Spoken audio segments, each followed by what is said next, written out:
Hello everybody. चलिए, आज 12 दिसंबर और आज का करंट अफेयर लेकर हम आप पहुँचे हैं आपके पास। और ये करंट अफेयर जो कि आपके सभी प्रतियोगिता एग्जाम परीक्षाओं के लिए बहुत ही महत्वपूर्ण है। और करंट अफेयर किसी भी प्रतियोगिता परीक्षा में अधिक स्कोरिंग सेक्शन है। लॉजिक, रीजनिंग के अलावा आपके सिलेबस का यह महत्वपूर्ण हिस्सा है। यह आपके अंतिम चयन में एक महत्वपूर्ण भूमिका निभाता है। यदि आप इस सेक्शन में पूरी तरह से तैयारी करते हैं तो आपको साथी उम्मीदवार से अतिरिक्त लाभ मिलने की उम्मीद बढ़ जाती है। लेकिन यह तभी मुमकिन है जब आप दैनिक आधार पर देश और विदेश की नवीनतम घटनाओं से अपडेट होते रहें। रातों रात करंट अफेयर्स की तैयारी करना नामुमकिन है, ये संभव है ही नहीं। आपको प्रत्येक दिन इसका अध्ययन करना होगा। तो करंट अफेयर्स का कोई निर्धारित सिलेबस नहीं होता, इसीलिए प्रत्येक दिन आपको न्यूज़पेपर या मैगजीन या फिर टेलीविज़न न्यूज़ से अपडेट लेना ही होगा। तो हम प्रत्येक दिन अपना अपडेट लेके आते हैं और हमारा सबसे एक अलग विशेषता हम ये रखे हैं कि जैसे कि आज है आपका 12 दिसंबर, तो 12 दिसंबर तक आज से पहले जितनी भी घटनाएं घटित हैं उसके मुख्य बिंदुओं को भी हम एक बार अवश्य बतला देते हैं। चलिए, आज का जो मुख्य टॉपिक है, जो आज के प्रमुख करंट अफेयर्स हैं, उसमें सबसे पहला है, हाल ही में किस राज्य में राष्ट्रीय दिव्यांग सशक्तिकरण केंद्र का उद्घाटन किया गया? तो इसका आंसर है तेलंगाना। तो विकलांग व्यक्तियों के सशक्तिकरण के लिए राष्ट्रीय पुरस्कार योजना सामाजिक न्याय और आधिकारिक मंत्रालय द्वारा विकलांग व्यक्तियों के सशक्तिकरण के लिए राष्ट्रीय पुरस्कार योजना शुरू की गई है। योजना विकलांग व्यक्तियों के नियोक्ताओं और उत्कृष्ट कर्मचारियों के लिए है। यह योजना केंद्र सरकार द्वारा वित्त पोषित है। चलिए, अब हम लोग नेक्स्ट क्वेश्चन लेके आते हैं कि हाल ही में विश्व की 50 एशियाई सेलिब्रिटी की लिस्ट में किसने टॉप किया? कौन सबसे प्रथम स्थान पर रहे? इसमें पहला है आपका अक्षय कुमार, अमिताभ बच्चन, आमिर खान और सोनू सूद। तो जी हाँ, इसका आंसर है सोनू सूद। उन्हें सबसे पहला स्थान प्राप्त हुआ है इसमें। अगला क्वेश्चन है, किस देश ने गो फॉर जीरो पॉलिसी को अपने देश में लागू किया है? गो फॉर जीरो पॉलिसी यह लागू किया है किसने? ऑस्ट्रेलिया ने। तो ऑस्ट्रेलिया की गो फॉर जीरो पॉलिसी ने देश को अपने कोविड-19 मामलों को कम करने में मदद के लिए किया है।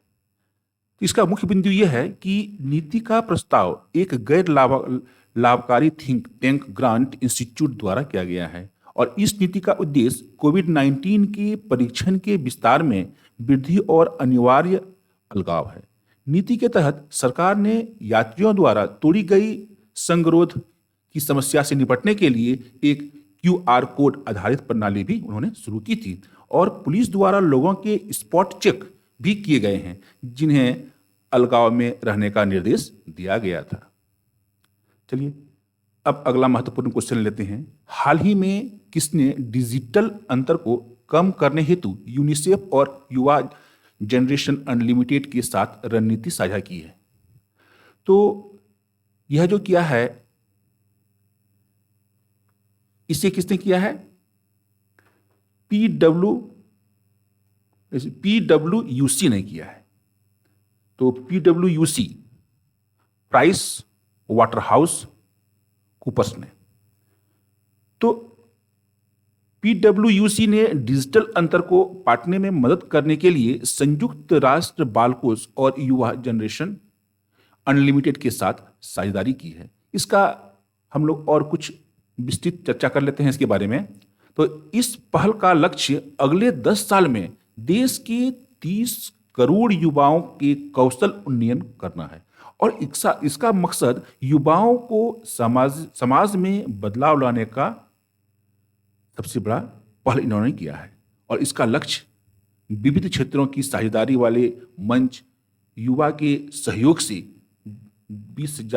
2030 तक दुनिया की 1.8 अरब की युवा आबादी को स्कूल से निकलकर कामकाजी दुनिया में काम करने लायक बनाने में मदद करना है। यही इसका मुख्य उद्देश्य है।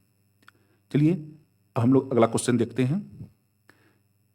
यह क्वेश्चन है, अंतर्राष्ट्रीय ओलंपिक समिति IOC के कार्यकारी बोर्ड ने किस खेल को हाल ही में शामिल किया है?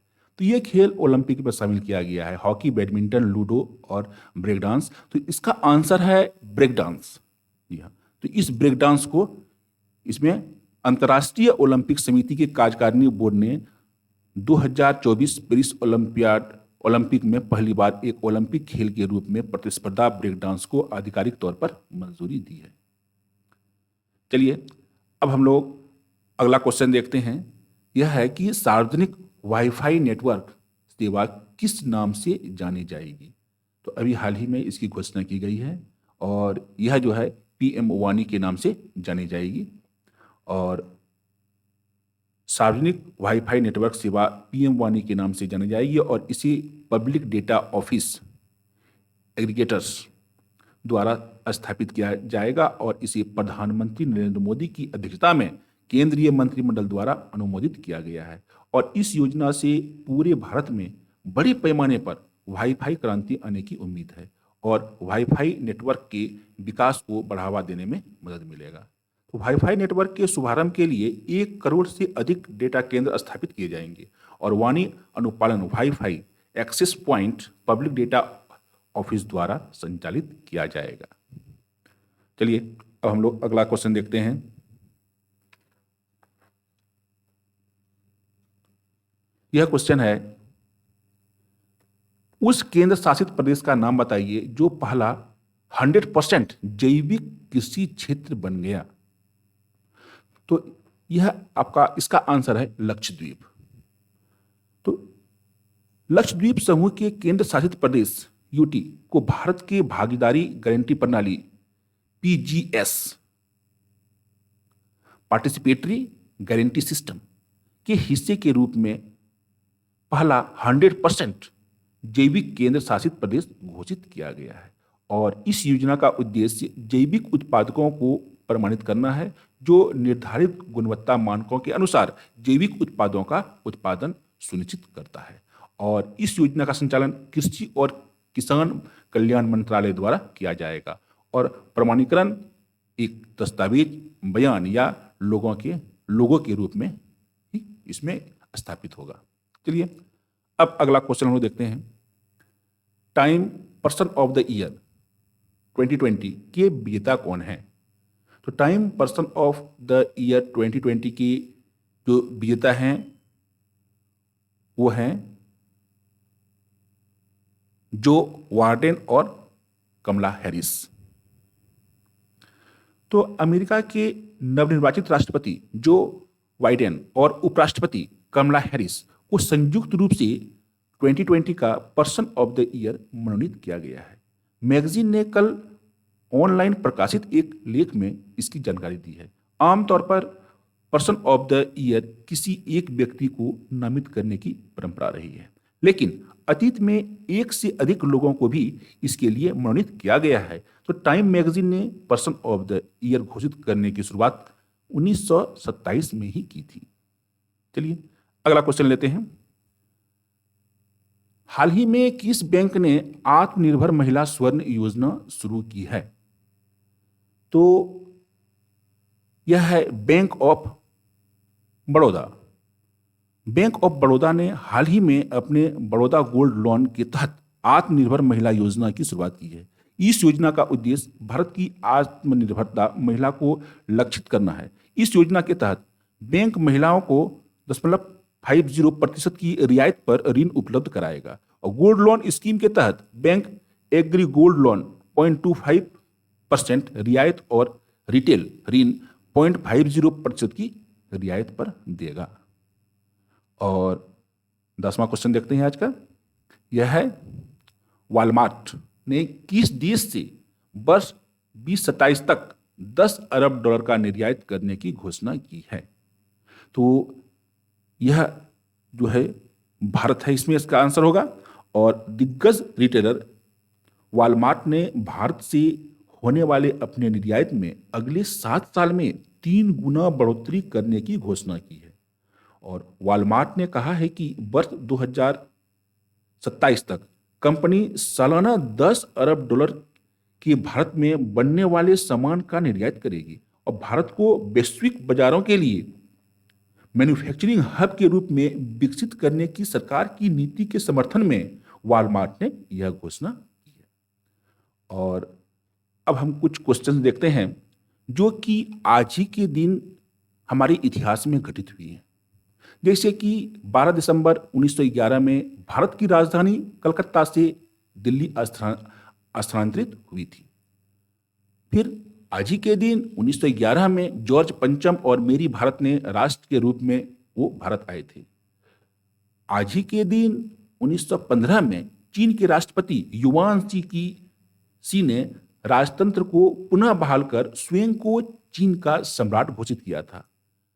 आज ही के दिन 1923 में इटली में पो नदी बांध फटने से लगभग 600 लोग मारे गए थे। और आज ही के दिन 1963 में केन्या स्वतंत्र हुआ। ये हुआ कुछ इतिहास की बातें। फिर हम कल सुबह नए अपडेट लेकर आएंगे। Okay, thank you.